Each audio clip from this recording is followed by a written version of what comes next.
যে এই সেকশন 18 অনুযায়ী মমতা বন্দ্যোপাধ্যায় এখনই 2 ঘন্টার মধ্যে 2 ঘন্টা সময় আমি তাকে দিলাম, 2 ঘন্টার মধ্যে এই ডিরেকশন স্কুল সার্ভিস কমিশনকে দিন, যাতে যাতে স্কুল সার্ভিস কমিশন বাধ্য হয় তাদের কাছে যে হোল স্ক্যান কপি আছে ওএমআর শিটের সেটা পাবলিশ করে। যদি তা না দেন তাহলে বুঝবো মমতা বন্দ্যোপাধ্যায় যে ভাঁওতা সেদিন দিয়েছেন নেতাজি ইন্ডোরে, সেই ভাঁওতাবাজিও এখনো চালিয়ে যাচ্ছেন এবং সেটা চালিয়ে যেতে ইচ্ছুক।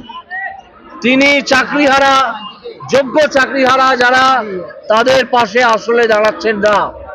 তিনি আসলে চিন্তিত যাদেরকে তিনি এবং তার দল চাকরি বিক্রি করেছিলেন তাদের নিয়ে।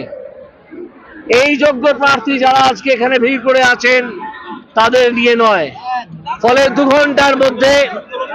ঘন্টার মধ্যে এই ডিরেকশন আসতে হবে।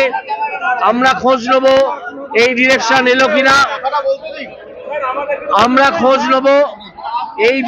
এলো কিনা, এবং সেই ডিরেকশন যদি না আসে আমরা মমতা ব্যানার্জির পদত্যাগ চাইব প্রতি মুহূর্তে।